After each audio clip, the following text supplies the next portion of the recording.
జై శ్రీరామ్. జై శ్రీరామ్. భారత్ మాతా కీ జై. జై. తల్లి భారతదేశంలో భారతదేశంలో పుట్టిన మనందరం కూడా ఈ మట్టి గొప్పతనం తెలియాలి. ఈ తల్లిని మనం ఎలా రక్షించుకోవాలి అని తెలియాలి. మనం అనుకుంటాం మనం పుట్టాం కాబట్టి మనం చచ్చిపోయే వరకు మన వీధి వాడ అన్ని మన ఇల్లు మనకే ఉంటాయి అని అనుకుంటున్నటువంటి ఈ స్థితిలో మనం ప్రతి పండగని కూడా ఒక విభిన్నమైనటువంటి కోణంలో చూడాల్సినటువంటి పరిస్థితులు ఇప్పుడు ఉన్నాయి. ఈరోజు మనందరం కూడా రక్షాబంధనం అనుకుంటున్నాం. ఇది మనం ఈరోజు ఏమన్నా కొత్తగా చేసుకునే పండగనా? కాదు. ఎప్పుడో అసలు పండగలు అనేవి ఎప్పుడు మొదలు పెట్టాయి అంటే మీరందరూ ఇప్పటికే టీవీలలో చాలా చోట్ల వినే ఉంటారు పెద్దవాళ్ళు చెప్పినటువంటివి. ఇందాక మరి అమ్మాయి చెప్పినట్టు ఏమని చెప్పింది, శ్రవణానందం శ్రవణ మాసంలో వింటే అనేది. మనందరం కూడా ఎక్కడో ఏ ప్రవచనంలోనో వాటి చాగంటి వారు అటు లేకపోతే గరికపాటి వారు ఎవరో చెప్తుంటారు. ఏమంటే రక్ష అనేటువంటి ఒక బంధనం. ఈ బంధనం ఎవరు కట్టాలి అంటే ఇప్పుడు ఆనవాయితీగా మనం సోదరులకు ఉండేటువంటి అనుబంధము, ప్రేమ, ఆప్యాయత అని మనకున్నటువంటి భౌగోళిక పరిస్థితులకు అనుగుణంగా, ముఖ్యంగా భారతదేశంలో మనకు ఒక నానుడి ఉంటుంది. అన్నదమ్ములు ఏంటంటే మనం ఇక్కడ తెలంగాణలోనే ఉయ్యాల పాట పాడుకున్నప్పుడు కూడా చెప్తాం, 7 అక్క చెల్లెళ్ళు ఉయ్యాలో ఒక్కనే అన్న అని. అంటే ఇంతమంది అక్క చెల్లెళ్ళు ఉన్న ఒక అన్న అనేటువంటి వాడు ఉంటే పుట్టింటికి మనకి ఎప్పటికి కూడా అనుబంధం ఉంటుంది. అన్న అనేవాడు ఉండాలి, లేకపోతే తమ్ముడు అనేవాడు ఉండాలి. సోదరుడి ఉంటే ఆ పేగుబంధం వేరు అంటారు. అలాగే మనకు ఆ రాత్రు సమానమైనటువంటి ఆ బంధాన్ని పెంచుకోవడం కోసం చేసే పండగనే మనందరం ఇక్కడ అనుకుంటాం. కానీ ఇది ఎప్పుడైనా కష్టం వచ్చినప్పుడు ఈ కష్టాన్ని తెచ్చుకోవడం కోసం ఆ భగవంతుడు ఇచ్చినటువంటి ఒక నామాన్నో ఒక జపాన్నో తీసుకొని ఒక సూత్రాన్ని కట్టుకోవడమే ఈ రక్షాబంధనం. ఇది ఎప్పుడు ఎవరు జరిగారంటే ఆనాటి కాలంలో దేవతలు రాక్షసులు ఈ నిరంతరం పోరాడేటప్పుడు ఇంద్రభవదేవి కోసం పోరాడుతున్నటువంటి రాక్షసులు ఎప్పుడెప్పుడు ఇంద్రుడిని పదవి లాక్కుందామా అనుకున్నప్పుడు బృహస్పతి దేవతల గురువు కాబట్టి ఆయన చెప్పాడట, ఏమీ లేదమ్మా, నువ్వు కాస్త నేను చెప్పినట్టుగా ఈ మంత్రాన్ని పఠించి ఈ సూత్రాన్ని, ఈ దారాన్ని మీ ఆయన చేతికి కట్టేసి ప్రొటెక్షన్ ఉంటుందని. మనందరం కూడా చేస్తాం కదా, ఏ నోము చేసినా ఏ వ్రతం చేసినా ముందుగా కంకణ ధారణం అంటే ఏంటి, ఒక సూత్రాన్ని కట్టుకొని దానికి బద్దులమై ఉంటాము అని. ఆ సూత్రం యొక్క ప్రభావం వల్ల ఆనాటి కాలంలో ఇంద్రుడు ఆయన పదవిని ఆయన కాపాడుకున్నాడు అని ఎక్కడో పురాణాల్లో అప్పుడు విన్నాం. సరే, ఇప్పుడు ఎంతమంది పిల్లలకి పురాణం కథ తెలుసో తెలియదు. ఆ తర్వాతి కాలంలో కూడా మనం చెప్తాం, ద్రౌపదికి కృష్ణుడు అన్ని చీరలు వలవలు ఒలుస్తూనే ఉన్నటువంటి కీచకుడు దుర్యోధనాది దుస్తులు ఉన్నప్పటికీ ఆవిడకు ఆ తల్లికి మానం కాపాడుకోవడానికి అన్ని వలవలు వచ్చాయి అంటే కారణం ఏంటి అని చెప్తారంటే, ఒకసారి శ్రీకృష్ణుడు అక్కడ ఉండగా ఆయనకి ఏదో అంటే శిశుపాలుని చంపేటప్పుడు చక్రాన్ని వేసేటప్పుడు వేలికి కాస్త దెబ్బ తగిలిందంట, రక్తం వస్తుంది. పాపం రుక్కున్నామేమో వాళ్ళ ఆయనకి ఏదో అయింది కదా అని గబగబా ఏం చేద్దాం, ఏం కడదాం, ఏంటి అని వీళ్ళంతా ఆలోచనలో ఉండగానే పక్కనున్నటువంటి తల్లి ద్రౌపది చెల్లి గబుక్కున తన చీర కొమ్మును చించి కట్టిందంట. ఇది ఒక రక్ష. ఆ రక్ష కాబట్టి ఆ రోజు తన ఆ వలుగుతో కట్టినటువంటి బంధానికి ఆయన పేగు బంధం కంటే ఎక్కువగా ఆలోచించి తర్వాతి కాలంలో వలవలు ఇచ్చినటువంటి మహాత్ముడు శ్రీకృష్ణుడు అని చెప్తాం. అంతేకాదు మనకి ఇంకా బలి చక్రవర్తి కథ తెలిసినటువంటిదే. ఎందుకంటే నేను ఎట్టి పరిస్థితుల్లో అబద్ధం ఆడను, ఇచ్చిన దానం ఇస్తానన్నాడు. వాళ్ళ గురువు గారు శుక్రాచార్యుడు అదేం కాదురా, ఎప్పుడైనా సరే ప్రాణం పోయేటప్పుడు ఇంకెప్పుడు అబద్ధాలు ఆడొచ్చు అన్నాడు.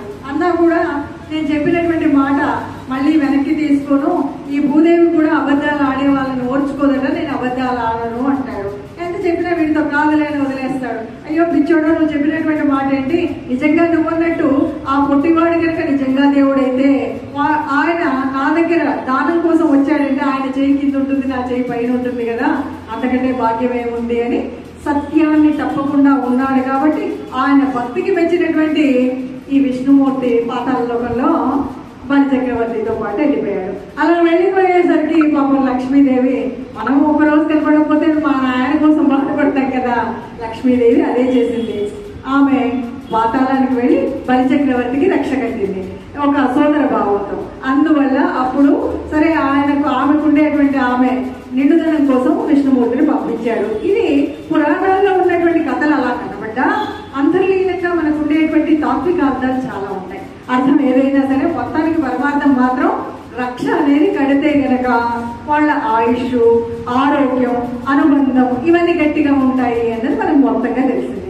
సరే, ఇవన్నీ కూడా పురాణ కాలంలో ఉన్నటువంటి విషయాలు ఎవరికి తెలియదు. కేవలం పురాణాలేనా అంటే చరిత్ర కాలంలో కూడా జరిగింది. ఈ రోజుకి మన పిల్లల పుస్తకాల్లో అలెగ్జాండర్ ద గ్రేట్ అని చదువు చెబుతున్నటువంటి సోషల్ మాస్టర్లందరికీ తెలియనటువంటి ఒక నిజం దాని ఉంది ఈ పండుగలో అని మనకు అర్థమవుతుంది. ఏమిటంటే వాడు అక్కడ నుండి ఇక్కడికి వచ్చి ఒక అమ్మాయిని పెళ్లి చేసుకున్నాడు. దాని పేరు రుక్సానా. ఆ రుక్సానాను పెళ్లి చేసుకున్న తర్వాత యుద్ధం జరుగుతూ ఉంది. ఇట్టి పరిస్థితుల్లో మన భారతదేశంలో ఉన్నటువంటి హిందూ రాజులు ఎవ్వరు కూడా తక్కువ వాళ్ళు కాదు. అందరూ ఒక సింహాలయ. ఆనాటి కాలంలో ఆ పురుషోత్తముడితో యుద్ధం చేస్తున్నప్పుడు అలెగ్జాండర్ తప్పకుండా ఓడిపోతాడు. ఆ సంగతి తెలిసినటువంటి రుక్సానా వచ్చి పురుషోత్తముడికి రక్ష కట్టింది, రాఖీ కట్టి అన్న మా ఆయన కనుక ఓడిపోతే నువ్వు చంపకు అని ఒక మాట తీసుకుంది. అంటే ఇచ్చిన మాట ప్రకారంగా వాడు చేత చిక్కి చావవలసినటువంటి పరిస్థితుల్లో కూడా వాడిని వదిలేస్తే వాడు వెళుతూ అలెగ్జాండర్ ద గ్రేట్ ప్రపంచ విజేత అని చెప్పుకున్నాడే తప్ప ఇక్కడ ఉన్నటువంటి రాజులందరూ గొప్పవారు. అందరూ పురుషోత్తముడి యొక్క గొప్పతనం పిల్లలకి చెప్పడం కోసం మనం ఈ పండుగ చేసుకోవాలి. ఈ పండుగ చేసుకుంటే ఈ దేశంలో ఉన్నటువంటి ఈ మట్టి గొప్పతనం ఏంటి, ఇక్కడ ఉన్నటువంటి వీరత్వం, శూరత్వం ఎటువంటివి, ఈ దేశాన్ని కాపాడుకోవడానికి, ఈ గడ్డను కాపాడుకోవడానికి ఎన్నిసార్లు ఎంతమంది యుద్ధాలు చేశారు, ఎంతమంది లోపలికి వస్తుంటే రానిచ్చారు. అన్నమో రామచంద్ర అన్నవాడినల్లా లోపలికి రానిచ్చి వ్యాపారం అంటే వ్యాపారం చేసుకొని ఇచ్చాం, వ్యవహారం అంటే వ్యవహారం చేయించుకొని ఇచ్చాం. కానీ అన్ని కాలాలు ఒక్కటి కాదు కదా. ఆ వ్యాపారం పేరుతో వచ్చినోడు, అలాగే వ్యవహారం పేరుతో వచ్చినోడు ఇద్దరు కూడా, ఒకడు 600 సంవత్సరాలు మనల్ని పరిపాలిస్తే మరొకడు 200 సంవత్సరాలు పరిపాలించాడు.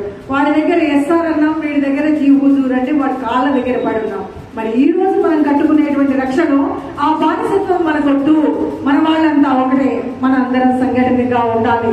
అందుకని ఎవరు ఎక్కడి నుండి రాకుండా ఉండడం కోసం, మనల్ని మనం రక్షించడం కోసం నీవు నాకు నీవు రక్ష, నీకు నేను రక్ష, మన ఇద్దరం దేశానికి రక్ష అనేటువంటి ఒక మంత్రాన్ని చేతబట్టుకొని మనం ముందుకు వెళ్తున్నాం. ఈ మంత్రమే ఎందుకు చెప్పాలి అంటే, అందరూ ఎవరింట్లో వాళ్ళు ఉండి చిరునామా శ్రీరామ రక్ష అంటే సింధూర ఆపరేషన్ జరిగేదా? సింధూర ఆపరేషన్ జరిగిన తర్వాత కూడా 66 రకాలుగా మాట్లాడే మనందరికీ అసలు వాడు బట్టలిప్పి మన వాళ్ళకి చంపుతూ ఉన్నప్పుడు ఇంత దౌర్భాగ్యమైనటువంటి స్థితిలో ఉండడానికి మనం మన ధర్మం గురించి మన పిల్లలకి చెప్తున్నామా? ఇంట్లో కానీ బయట కానీ, మన కథల్లో, మన లేదు అంటే నిత్య వ్యవహారాలలో చెప్పట్లేదు. అందుకని పండుగ పేరున చెప్పట్లేదు అంటే నిజంగా చెప్పట్లేదు అంటే లేదండి, మా పిల్లలందరూ పండుగలో చక్కగా రక్షాబంధన్ రోజు నిన్న తలస్నానం చేశారు, వాళ్ళ అన్నాలకి రాఖీలు కట్టారు, వాళ్ళు మంచిగా స్వీట్లు తెప్పించాడు, వాడు కూడా ఒక మంచి జత కొనిచ్చాడు.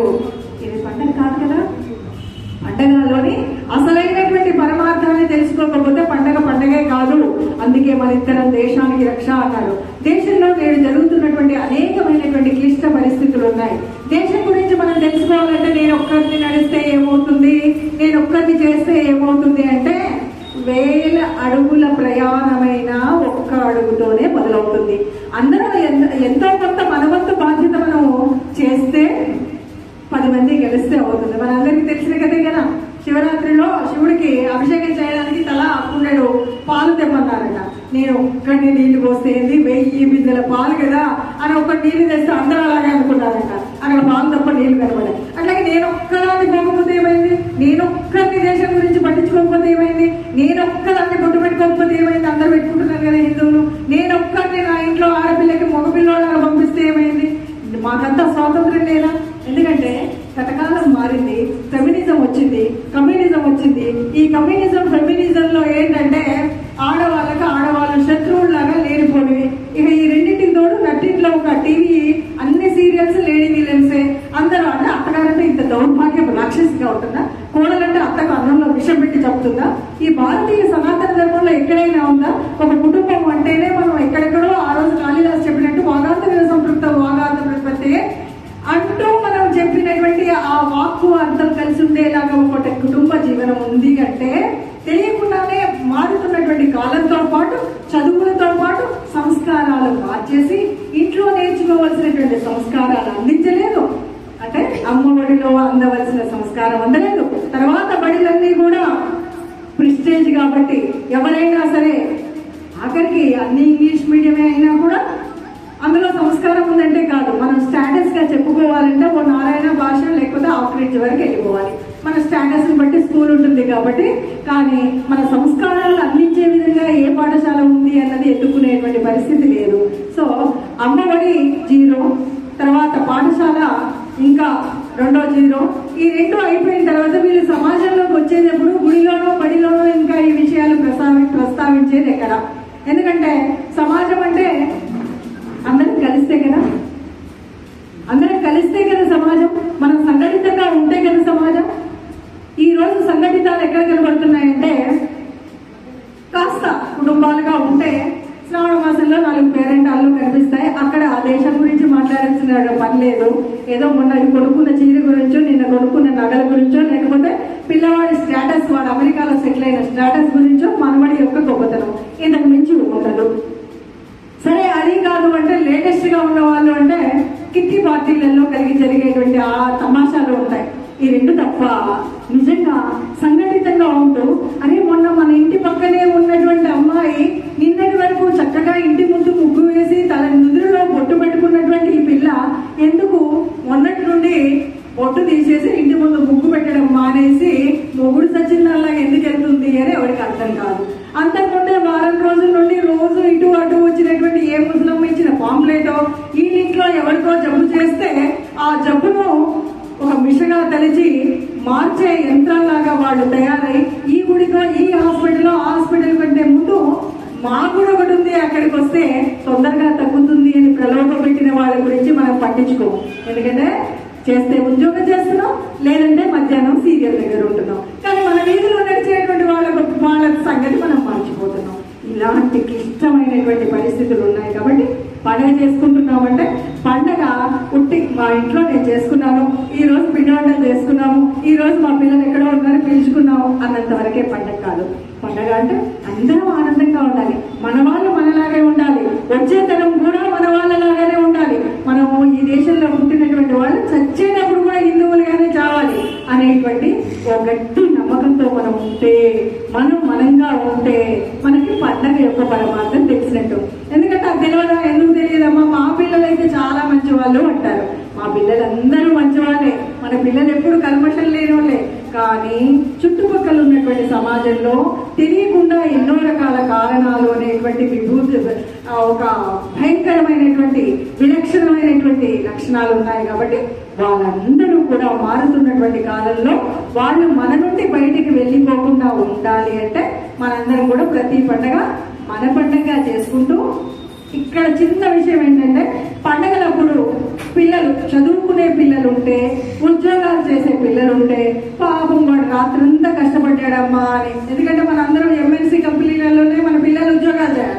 ఎంఎన్సీ కంపెనీలో చేస్తే వాడు ఎంఎన్సీ వాడెక్కడో ఏ దేశంలో ఉన్నాడో వాడి టైమింగ్ పెట్టుకుంటాడు, మన టైమింగ్ పెట్టాడు. మనం వాడికి బానిస కాబట్టి వాడికి పొద్దున లేస్తాడు, మనం మాత్రం పొద్దున పడుకుంటాం. వాడు హాయిగా పడుకుంటాం, మనం రాత్రి పని చేస్తాం. పొద్దునకి రాత్రికి తేడా లేనప్పుడు, ప్రకృతికి విరుద్ధంగా ఉన్నప్పుడు, ప్రకృతియే పరమాత్మ అని తెలిసేయడమే కాదు